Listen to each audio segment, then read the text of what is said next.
70 বছর বয়সে দার্শনিক সক্রেটিস বিচারকদের সম্মুখীন হয়েছিলেন। তার বিরুদ্ধে প্রধান অভিযোগ ছিল তিনটি।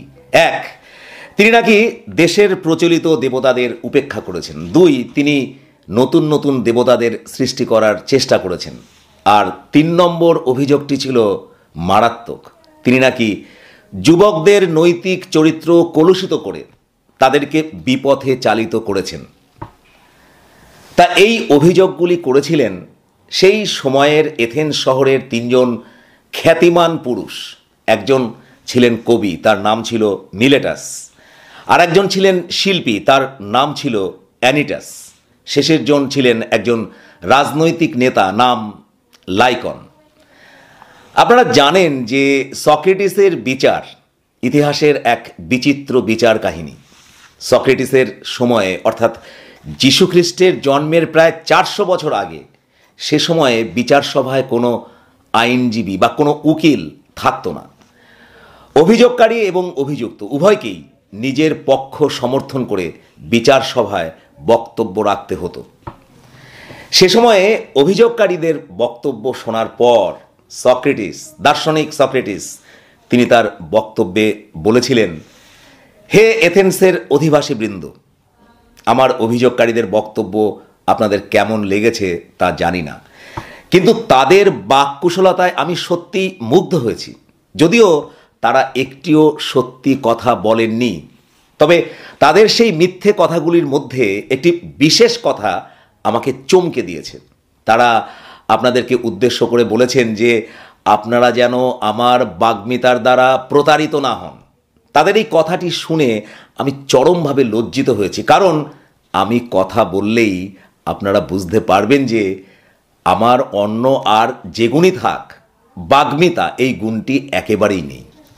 হ্যাঁ, তবে তারা যদি বাগ্মিতার জোর বলতে সত্যের জোরকে বুঝিয়ে থাকেন, তবে নিশ্চয়ই আমি একজন বক্তা। এরপর সক্রেটিস বিচার সভায় জানালেন যে তিনি আগেও অনেকবার অভিযুক্ত হয়েছেন। কখনো কেউ বলেছেন তিনি নাকি বাতাসে ভর দিয়ে হেঁটে বেড়ান। কেউ বলেছেন সক্রেটিস নামে একজন লোক স্বর্গের সন্ধান করছে। কেউ বলেছেন তিনি নাকি ভাবনার দোকান নামে একটি দোকান থেকে ভাবনা বিক্রি করেন ছাত্রছাত্রীদের। পদার্থবিদ্যা, জীববিদ্যা ইত্যাদি ছাত্রছাত্রীদের তিনি নাকি পড়ান, তিনি নাকি শিক্ষক, ইত্যাদি ইত্যাদি।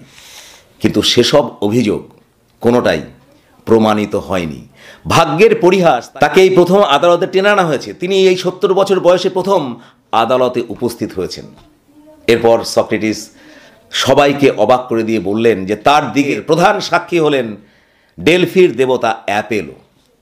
তিনি বললেন যে তার বন্ধু চেরেফোন, যিনি ছিলেন একজন দেশপ্রেমিক, তিনি একদিন সক্রেটিসকে বলেছিলেন যে তিনি ডেলফির দেবতা অ্যাপেলোকে জিজ্ঞাসা করেছিলেন যে সক্রেটিসের চাইতেও বেশি জ্ঞান আছে, এরকম কোনো জ্ঞানী পুরুষ কোথাও আছে কিনা।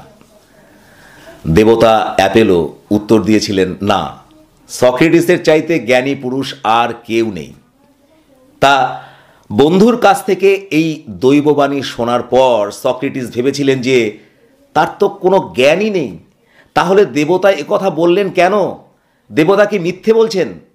অবশেষে তিনি ঠিক করলেন যে দেবতা যে মিথ্যে কথা বলছেন এ কথা প্রমাণ করার জন্য তিনি একজন জ্ঞানী পুরুষ খুঁজে বার করবেন।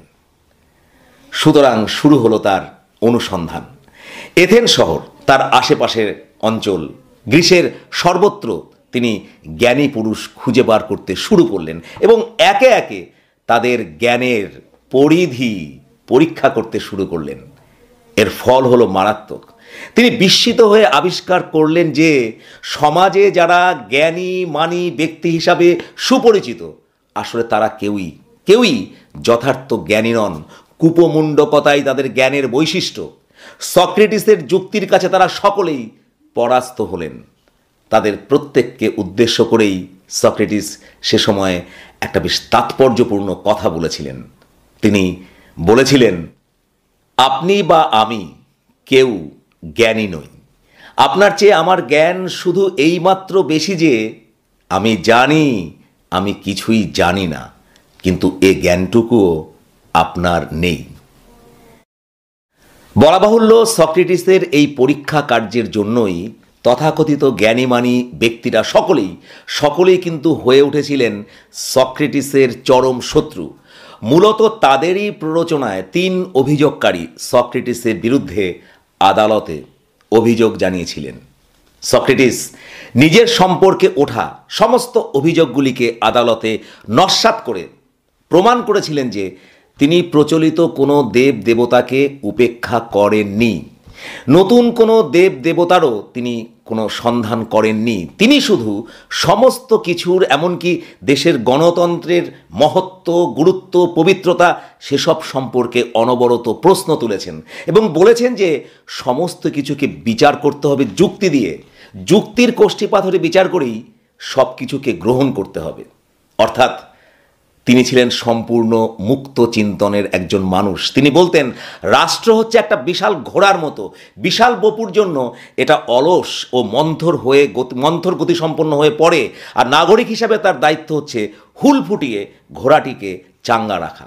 এজন্যই সবসময় তিনি সবাইকে আলোকিত করার চেষ্টা করেছেন, সবাইকে জাগানোর চেষ্টা করেছেন।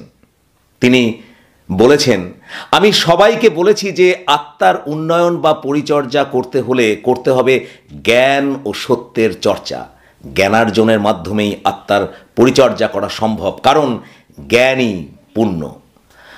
বলা বাহুল্য, এরকম মুক্তমনা সচেতন নাগরিক সবসময় রাষ্ট্রের পক্ষে একজন বিপজ্জনক ব্যক্তি হিসাবে চিহ্নিত হন। সক্রেটিসের ক্ষেত্রেও তাই হয়েছিল। সক্রেটিস শেষ পর্যন্ত আদালতে দোষী সাব্যস্ত হয়েছিলেন, তবে তাকে যে মৃত্যুদণ্ড দেওয়া হবে এ ব্যাপারে জুরিরা কিন্তু সম্ভবত প্রায় কেউই ভাবেননি। মূলত সক্রেটিসের বিচার ছিল পক্ষপাতদুষ্ট এক করুণ বিচিত্র বিচার কাহিনী। 500 জন জুরি সক্রেটিসের বিচার করেছিলেন। মাত্র 60 ভোটের ব্যবধানে সক্রেটিস দোষী সাব্যস্ত হয়েছিলেন, অপরাধী হিসাবে তিনি চিহ্নিত হয়েছিলেন।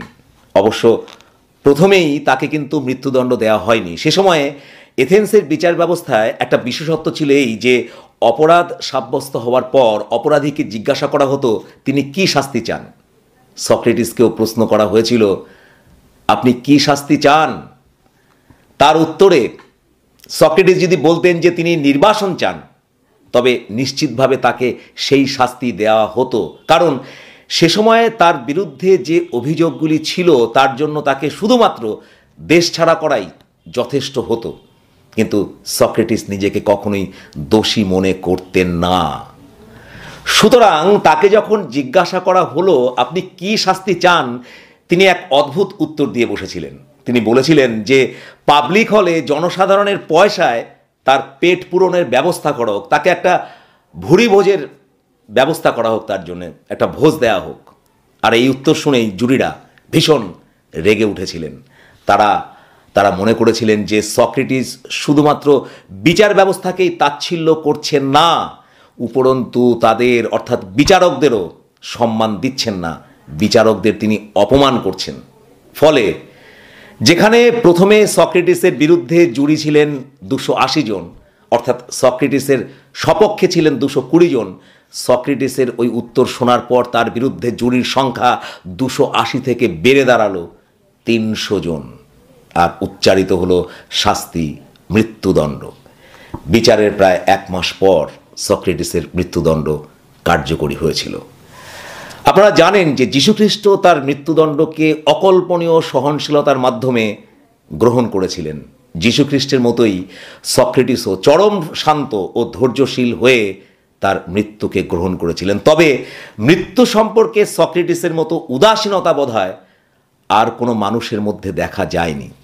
মৃত্যুদণ্ডের সাজা শোনার পর বিচারকদের উদ্দেশ্যে সক্রেটিস উচ্চারণ করেছিলেন তার সেই বিখ্যাত কথা। তিনি বলেছিলেন, আমি চলেছি মৃত্যুর দিকে, আপনারা যান জীবনের দিকে।